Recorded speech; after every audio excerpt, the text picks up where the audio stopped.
September 27th, 1941, 6:45 in the morning, Bethlehem Fairfield Shipyard.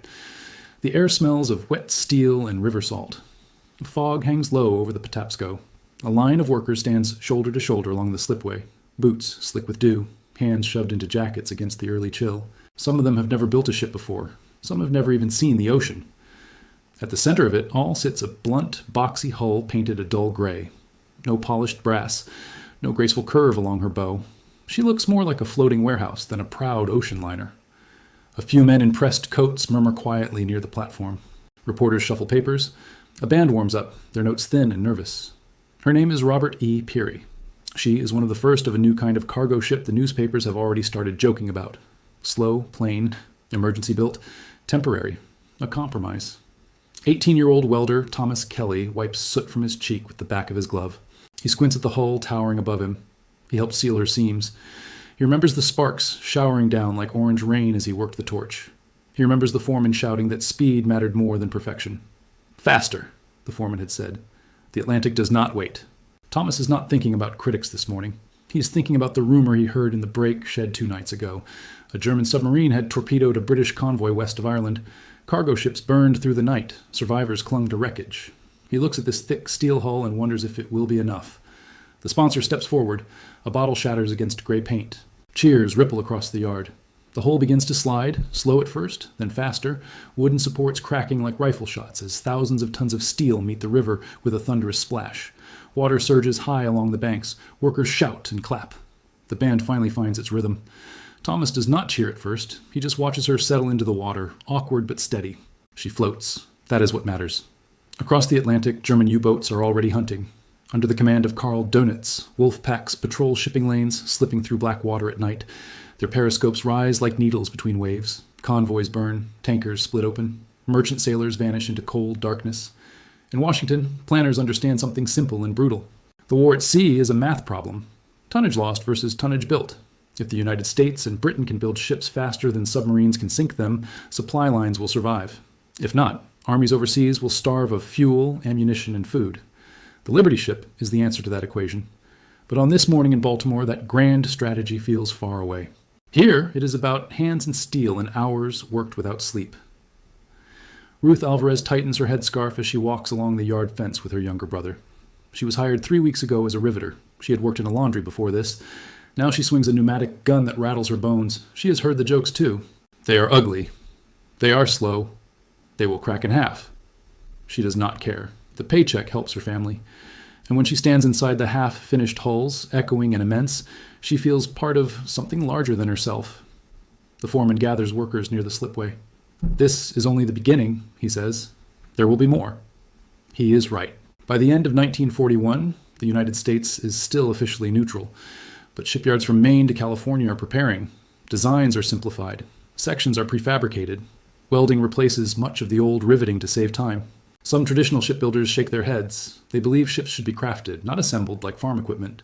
They call the Liberty program crude, but crude can be powerful. Thomas watches tugboats guide the Robert E. Peary downriver. Her smokestack leaves a thin smear in the sky. She will carry cargo across waters where submarines wait unseen.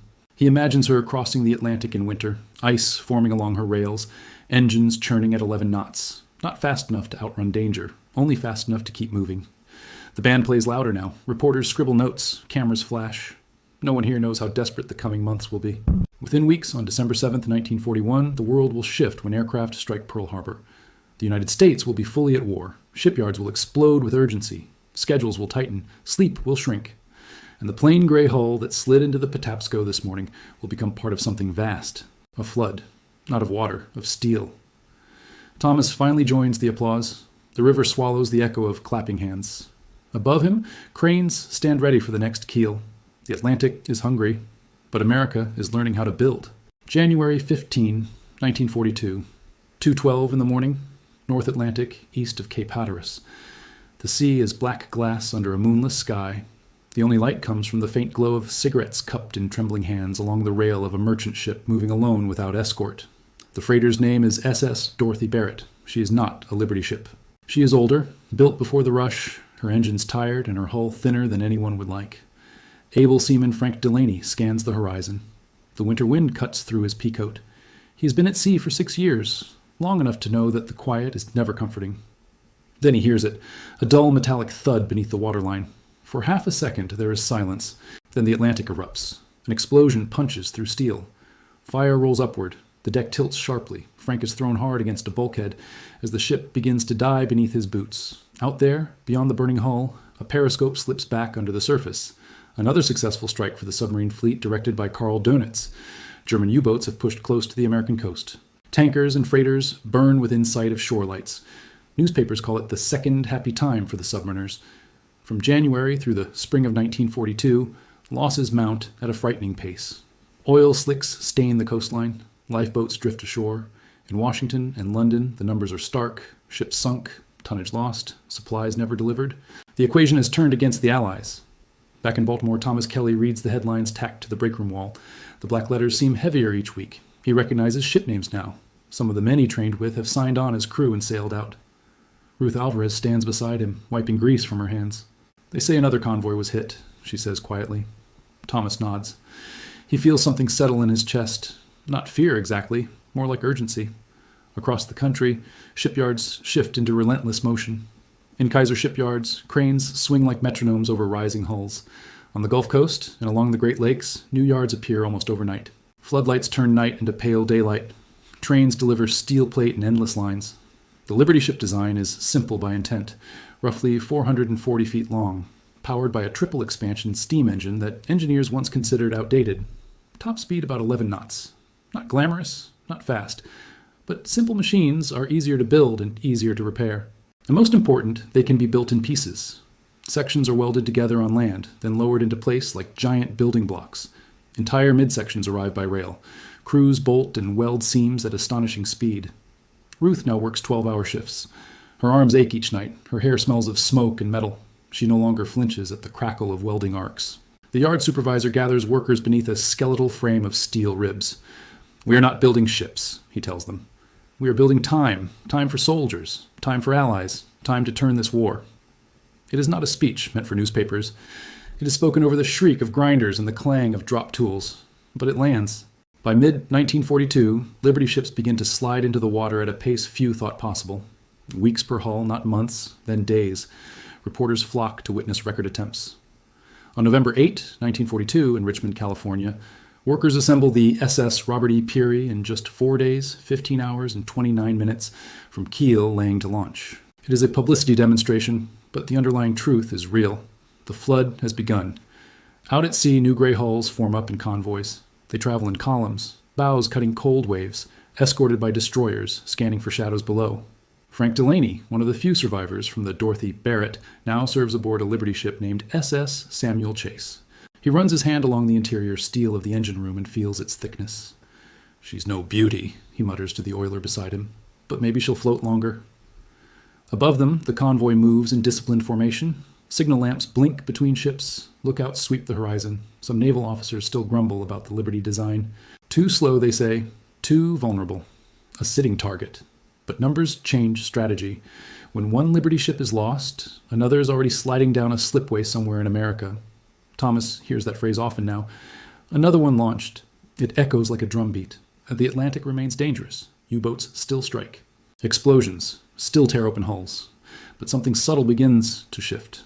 Convoys grow larger. Escort tactics improve, and most importantly, the supply of ships begins to outpace destruction. One evening, Ruth stays late after her shift. The yard is quiet except for distant hammering. A newly launched Liberty ship rests at the pier, her name freshly painted in white. She reaches out and touches the cool steel of the hull. "Bring them home," she whispers. She is thinking of her cousins serving in North Africa. She has never left Maryland, yet she feels connected to distant deserts and frozen seas through this blunt gray shape. The Liberty ships may be mocked for their plain lines and steady plodding speed, but they are multiplying, and in war, multiplication can overwhelm even the stealth of submarines. Out in the darkness of the Atlantic, somewhere beneath rolling swells, a German commander studies his charts and realizes that the convoys seem thicker now, longer, harder to break apart. He senses the tide turning, though he does not yet admit it.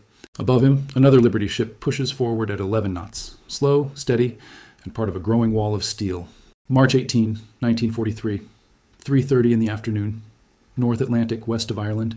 The wind howls across grey water. Waves slam against the hull of the Liberty ship SS John W. Brown, sending spray high over the bow. Ice clings to the railings like jagged glass. On the bridge, Captain Harold Mason grips binoculars with stiff fingers. He is 49 years old, a merchant mariner long before the war, his beard flecked with salt and frost. Around him, convoy ships rise and fall in uneven rhythm, columns stretching beyond the horizon. There are so many of them now, tankers, freighters, Liberty ships in dull gray rows, their decks stacked with trucks, crates, fuel drums, locomotives wrapped in canvas. Mason lowers his glasses. They look like a floating city, his first mate says. They are escorted by destroyers weaving along the edges, sonar operators listening for faint metallic echoes beneath the waves. Below decks, 19-year-old engine cadet Samuel Reed wipes sweat from his brow despite the cold outside.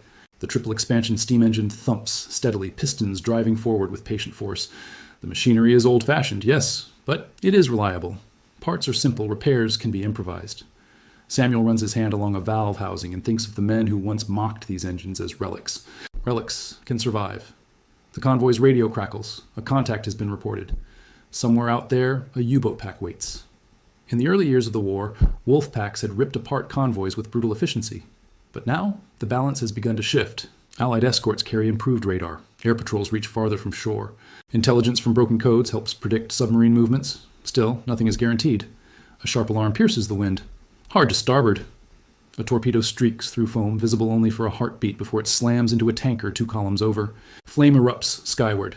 Black smoke twists into the clouds. Samuel feels the concussion through the engine deck. The ship shudders but keeps moving. On the bridge, Captain Mason does not look away from the burning vessel. He has seen this before.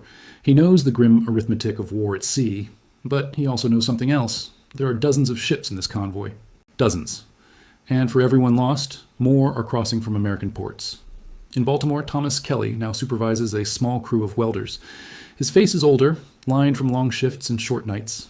The yard is louder than ever. Launch ceremonies feel almost routine. He walks along a row of nearly finished Liberty ships and shakes his head at their sheer number. "We used to build one and call it a miracle," he says to Ruth, who now leads a riveting team. Now they line up like streetcars. Ruth smiles faintly. She has grown used to the weight of the rivet gun, to the rhythm of steel meeting steel. Her hands are calloused, her confidence steady. New workers arrive every week. Farmers, teachers, teenagers who have never seen the sea, women in coveralls who were once told heavy industry was not for them. The war has redrawn expectations. Across the United States, shipyards operate day and night. In Richmond, in Portland, in New Orleans, in Baltimore. The pace is relentless. By 1943, more than 1,000 Liberty ships have already been completed. The number climbs each month. Back in the North Atlantic, depth charges thunder from escort vessels. Columns of water leap into the air. The sea churns white and violent. Below the surface, a German submarine dives hard. Its hull creaks under pressure. Inside, young sailors brace against bulkheads as explosions echo around them. The hunter has become hunted. Captain Mason watches as aircraft appear on the horizon, dark shapes against pale sky. Long-range patrol planes. Their arrival was once rare. Now they are frequent. The convoy tightens formation and pushes forward. Samuel feels a strange calm settle over him as the engine continues its steady rhythm. The Liberty ship does not sprint. It does not weave with grace. It endures. Hours later, as dusk approaches, the convoy still moves. Smoke from the earlier strike drifts far behind them. The escorts report possible damage to 1 submarine. Nothing confirmed. But the convoy has not been shattered. It has absorbed the blow. That is the change. In earlier months, such attacks might have scattered ships in panic. Now, numbers and coordination hold them together. On the bridge, Captain Mason finally exhales. "They cannot sink them all," he says quietly. It is not bravado. It is calculation. At 11 knots, the Liberty ship plows through cold waves. Crates of ammunition sit below deck.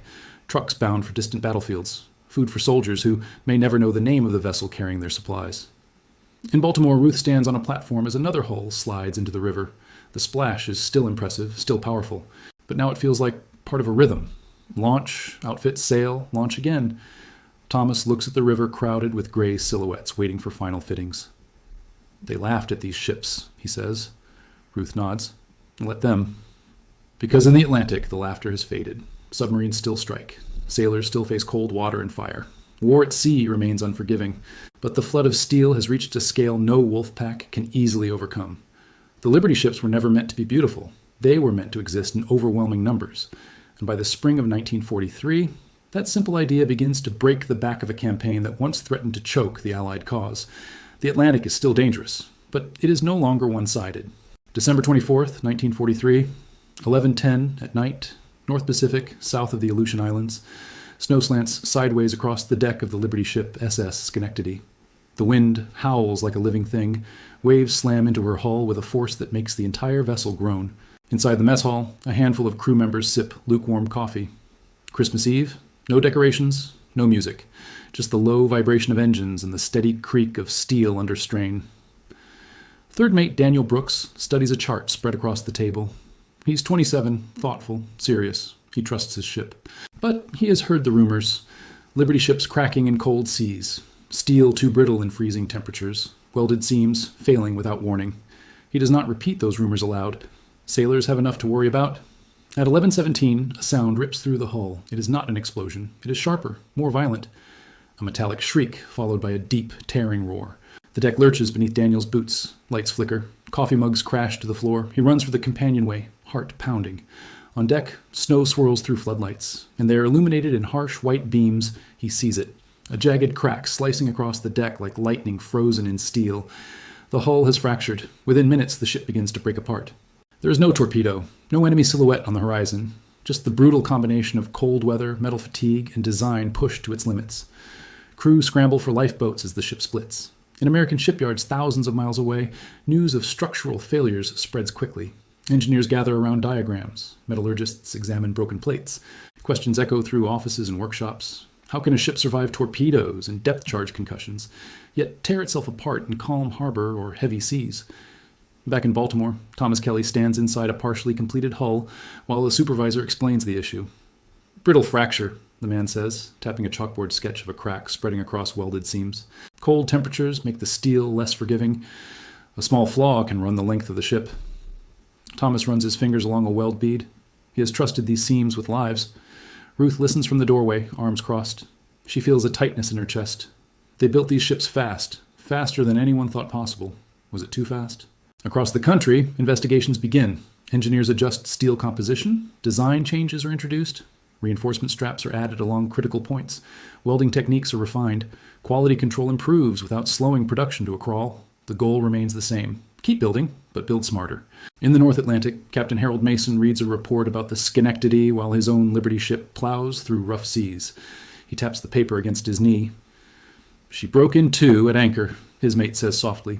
Mason nods. Then we make sure ours does not. Crew inspect bulkheads with flashlights. They listen for unusual creaks. They respect the sea in a new way.